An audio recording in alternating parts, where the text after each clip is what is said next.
There is a name bandied about in Legacy, a meme if you will. Often when a 6-mana dinosaur shows up or a 7-mana planeswalker with 4 abilities, people will joke about it being playable in Legacy. Some people will frown, others will roll their eyes or scoff and dismiss such a sentiment. And whilst there is an element of exaggeration to this, there is a home for these commander cards.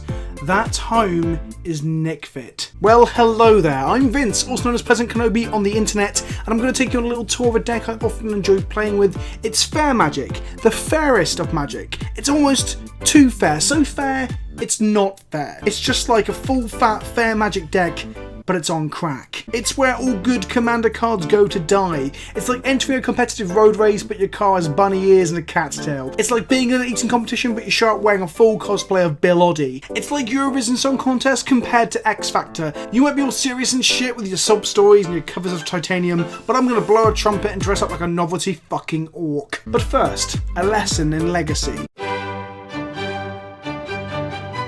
In Legacy, decks often fall into one of two sides of a divide. On one hand, you have the fair deck camp, on the other, unfair.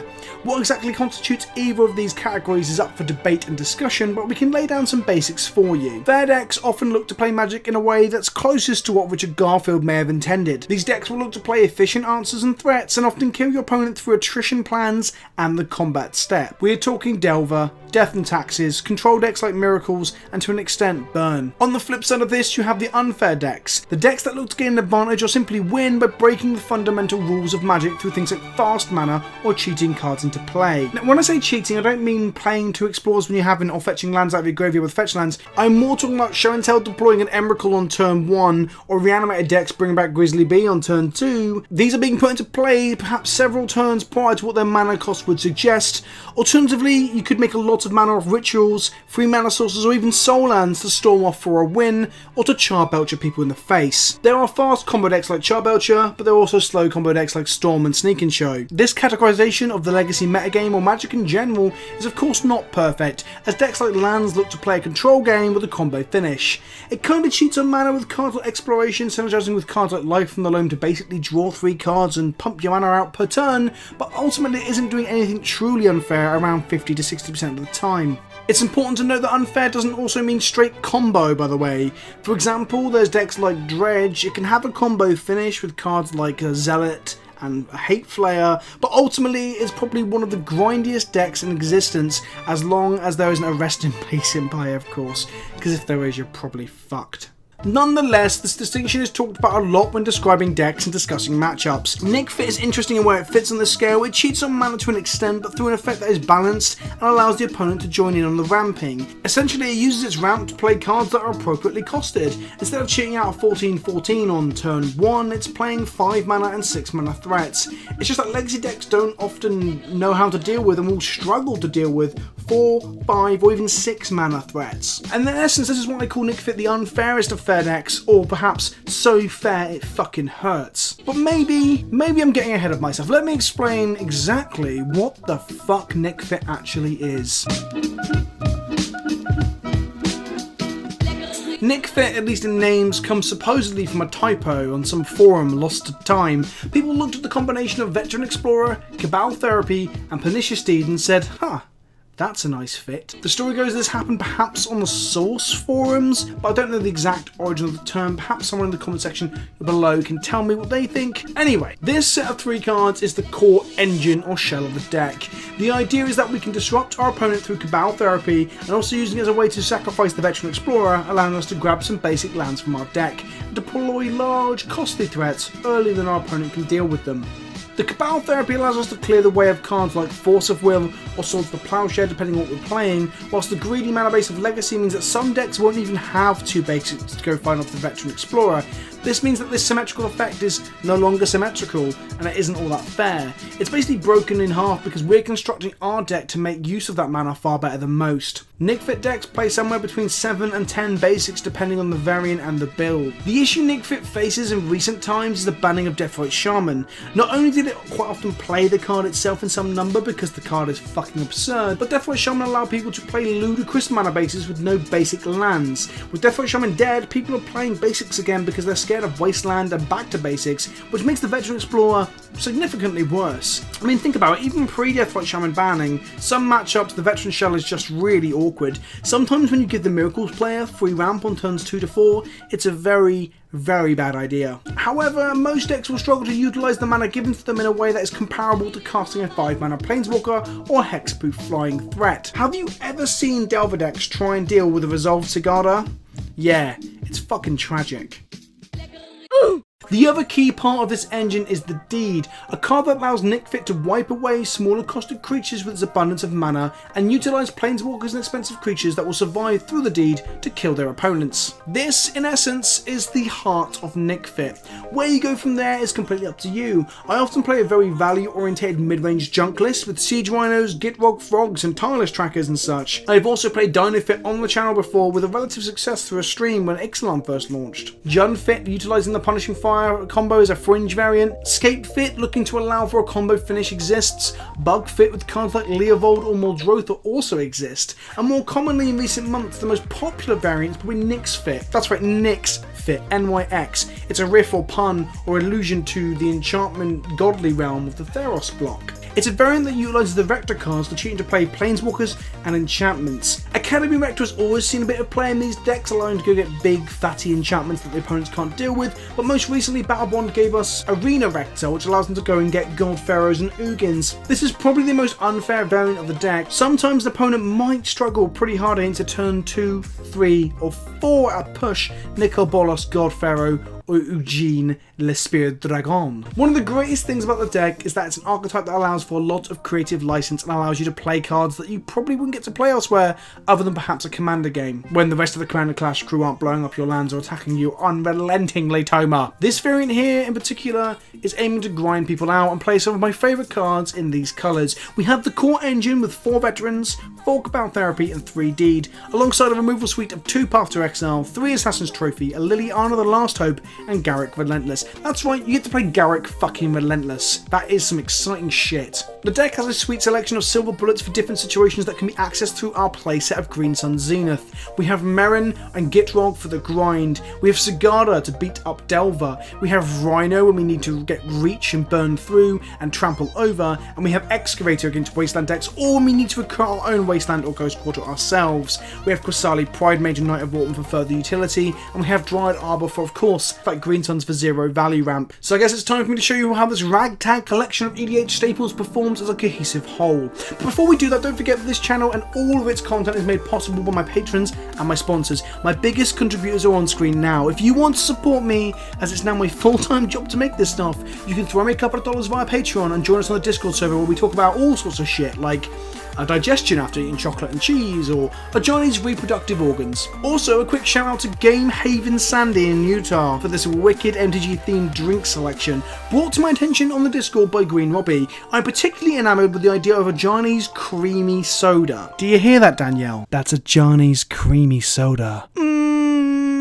Cardsphere also sponsors the show and the channel, and their support helps to keep the lights on and the content flowing. And of course, the one, the only MTGO traders and their sister physical store, Cape Fear Games. Use the discount code on screen right now to get your money off your orders and support the channel directly.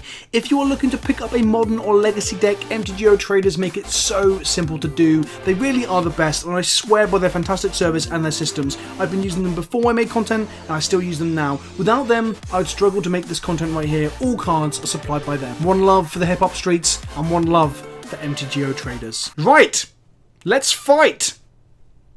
That was meant to sound poetic, but it just probably sounded lame.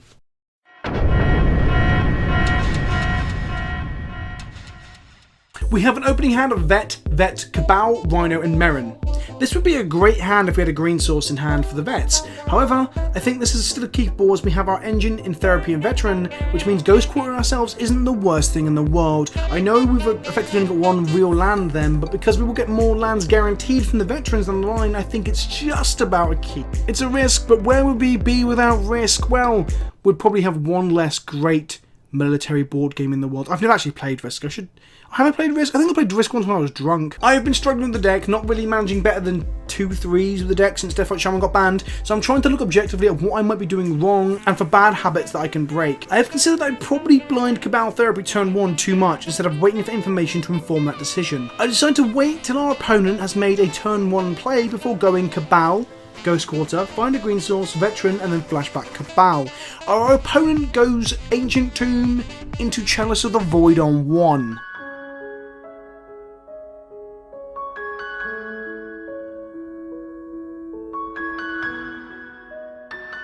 Fuck! I've been having a real hard time in Legacy lately when playing anything besides Death and Taxes, and this is rather tilting. Our hand went from shaky Risk to absolute fucking dog shit, all in the space of 1 turn. I guess they've shot themselves for some damage with the Ancient Tombs, so there is a silver lining to every cloud that smells like cat piss. We draw another basic swamp and play a land and pass back. Vesuva copies the tomb and they play Grim Monolith. This appears to be some form of mud.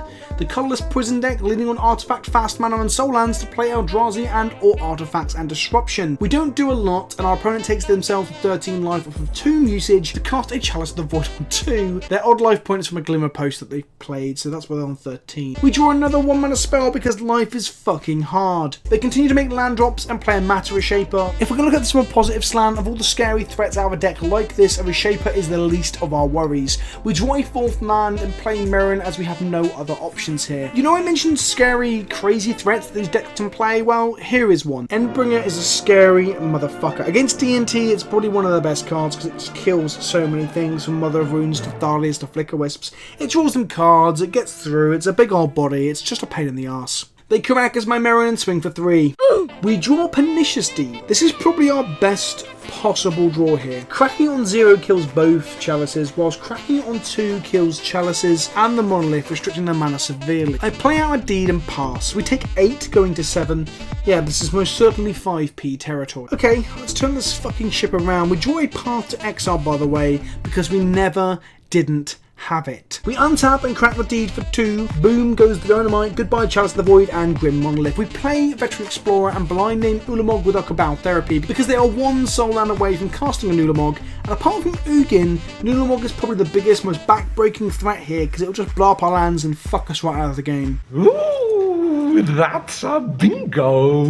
We hit the Ulamog, we flashback Therapy, naming the Walking Blister we know about. Their game plan is sufficiently torn apart, they have no cards in hand now. We grab a Forest and a Swamp, and because we saw them grab no basics whatsoever, we go ham. We slam Veteran Explorer and cast Cabal and flash it back. They are hellbent with no cards in hand, so we name Abandon Hope for the first time, and think twice for the second. We grab ourselves 2 planes, allowing us to Path to Exile the Endbringer. The reason this deck tends to play Path to Exile over Swords to Plowshare is because it allows us to race better, because usually we've had them get all their basics out of the deck, or they have no basics left by the time we use Path to Exile. All the while they have failed to find any lands of any of this. They untap, play an Eye of Ugin that they have drawn, swing for 3 and pass back. This means that Eye can be activated and they can find an Eldrazi and end the game if they cast it. Our plan here is to play Sigarda as Nulamog can't target to kill her as she is hexproof, and then fly over the top and kill them in combat when they untap because the Ancient Tombs have hurt them. We draw Caracas and I realise that actually, because of the pain from the Ancient Tombs, our opponent will go to 3 life if they activate the Eye. So our opponent doesn't know about the cards in our hand, so I Ghost Quarter the Eye of Ugin in first main phase, and they activate it to chew up a Reality Smasher, which would just kill us next turn. Now that they're on 3, we have them right where we want them. We tap 1 white mana, 1 black mana, 1 green mana, with addition of any other mana really, I'm not fussy. And I summon everybody's favourite war mammal, the Bane of Standard, the evidence of power queen, what Elizabeth Windsor, Queen of England, once described as colonial guilt personified, the infamous Siege Rhino. Our opponent gets Lightning Helix and we win. Got 'em. Onwards to game 2, we keep one of the grindiest hands I've ever seen, with no 1-drops to get locked behind a Chalice of the Void. They play a Basilisk Collar off of an Eldrazi Temple. This isn't mud, by the way, this appears to be Eldrazi straight through, but playing some number of Grim Monoliths is quite weird. As far as I understand it, that isn't really that common in the Eldrazi deck. We draw Cabal Therapy for turn 1 blind name of Thought-Knot Seer, which feels like the biggest impact card they could play next turn. Nailed it. Walking Ballista plus Collar is a scary combo, but we have enough removal for that combination of cards in hand that it isn't worth naming. They play an Ancient Tomb and cast a Ballista for 1. We are better lucky than good and draw a Green Sun Zenith. We cast it for 1, choosing up Veteran Explorer. We sack it to Cabal Therapy, ramp ourselves by 2 lands, and remove Wormcoil from the equation. This leaves our opponent with a handful of lands and not a lot of gas. We play Sylvan Library and pass. They play a land, pump the Ballista to 2 and swing. We see land, Pride Mage and Green Sun Zenith off of the library. We pay 4 life to keep the Green Suns as an extra card and put the land back. We play Garrick, fully expecting it to die to Ballista's activation after targeting to fight it, but they don't do anything and Garrick survives the flip. And I realise that actually, if Walking Ballista had just shot Garrick, it would have done the same amount of damage, so they could have shot my face, I guess. Huh. That worked out pretty well. They Vesuva their soul land again and pass back. I make a Death Touch Wolf and Assassin's Trophy in Eldrazi Temple. They fail to find a basic, so we Ass Blast another land. They scoop, because that, my friends, is a Tron killer. You want to see another round? Alright then, have at thee. Round 2, our opponent leads Polluted Delta and passes. We play a Scrubland and wait on casting our Therapy. They duress us and take out Therapy. This is a big tell that this is most likely a combo deck. There's a chance it's a fair mid-range Strix deck, but I feel like it's probably Storm or something similar. We play a Dryad Arbor and pass back. They Thoughtseize taking our vet, which is a massive shame in all honesty. We top deck another Veteran because we are gods among men. We play it and sack it to Therapy. We name Infernal Tutor as it's the best card for enabling them to actually just kill us. We hit Tutor and we see an Lion's Eye Diamond and empty the Warrens. Their hand is pretty weak without the Tutor. We use the new mana to cast a Siege Rhino to turn up the clock significantly. They duress and take our path, play an LED, then make a load of goblins. 6 goblins to be precise. I don't bother letting them group block down my Rhino and use my Knight to kill the LED so they can't randomly tutor into ad nauseam if they top deck an Infernal Tutor and just go off. They Thoughtseize my Sigarda on their turn, sadly. I play the Deed for 0, killing the Gobbos in my own Dryad Arbor, and then I get all up in their fucking face with a Rhino. So I googled what a Rhino sounds like for this bit, and well, this is fucking adorable. You imagine a Siege Rhino charging you down making those noises. Anyway, onwards. In game 2 we keep a hand with Disruption, Ramp, a Deed for the Empty, and a Lost Legacy for whatever else I need to neuter and clean up. We Therapy Blind on turn 1 and name Lion's Eye Diamond, mainly because we can't actually hit it with Lost Legacy, as it says non-artifact. However, I'm not sure if that was correct here. On their turn 2 they Ponder, play a land, a Petal, a Chrome Mox, exiling Echoing Truth, and Brainstorm with that mana. I assume at this point they're just playing out their hand, and they're hiding the tutor that we know about from the possibility of another Therapy next turn. I play Veteran Explorer and I flash back the Therapy and name Cabal Ritual, assuming the Infernal Tutor is safety tucked on top of the deck by the Brainstorm. Actually, the fucker just next leveled me and it's just in their hand and now I look like a twat. I decide to say fuck it and I Lost Legacy the Tutor anyway, exiling the 1 in their hand and 3 from the library. Whilst this allows them to draw a card, I'm not too fearful. Next turn we can deed all of their mana away and they're pretty fucked from there. They fail to find any lands off the vet because one of them is in hand, which is pretty unlucky for them. They play a land and pass, we draw Thoughtseize, take a look, take away the Dark Ritual that they drew, and then we just deed the mana sources away and pass back. We have cut this man's plan to ribbons. They Burning Wish for a Dark Petition and we play a Nissa tick up and hit them for 5. They Dark Petition and pass back. I get all clever and Cabal Therapy for Past in Flames, assuming that's what they went and got, but it's actually an Ad Nauseam instead, which seems risky considering how I'm about to twat them upside the head for a load of damage. I uptick Nissa, swing for 5, then sack the 5/5 Elemental to Cabal Therapy to rip away their Ad Nauseam. Got 'em. They Ponder, then Brainstorm. Meanwhile, I don't really understand why I've sandbagged this Qasali Pride Mage, but anyway, I Ghost Quarter a land away, I uptick Nissa again and swing for 6 with Exalted when I finally play the Pride Mate. They scoop it up. Success. It's nice to be the person doing the hand disruption. On this week's Legacy stream, I got hemmed and Thoughtseized or unmasked every single fucking round. So getting to cut a combo player's chances to ribbons with black hand attack feels pretty cathartic. I actually played against the same Storm opponent again after this and got decimated the next round. They managed to Brainstorm hide their Ad Nauseam for my second Cabal They managed to next level me and Brainstorm hide their Ad Nauseam for my second Cabal Therapy, for instance, then just go off and kill me on turn 2 thanks to all the mana I gave them with Vet. You see, Veteran Explorer, Nic Fit, all of that, it's kind of a double-edged sword. Sometimes you give them the lands and they just fuck you with them. Hello darkness, my old friend. I've come to talk with you again. To be honest, I don't know how well positioned this variant of the deck is right now, or anymore at all really. I've been getting criminally unlucky at points, but I'm just not sure if the deck's that good right now. I should probably play a different version of Nic Fit. Another example is against Show and Tell, I take them down to 1 life. I have Caracas for the Emrakul, so they can't just Show and Tell an Emrakul in, and Cabal Therapy to rip away the Show and Tell to stop them from randomly making an Omniscience. One Brainstorm later, and they have both Show and Tell and Omniscience in hand on their turn, and they just put Omniscience into play, cast an Emrakul. My Caracas is no longer good enough because if I just bounce the Emrakul, they just cast it again, and they get another turn, and fuck. I've just been having a hard time in Legacy lately anyway. I can't win a game with Goblins either, but I guess everyone has those patches. I hope you've enjoyed this insight into the archetype in Legacy, the discussion around the deck, the history, and some of the gameplay as well. Let me know what you think, and let me know if you like it.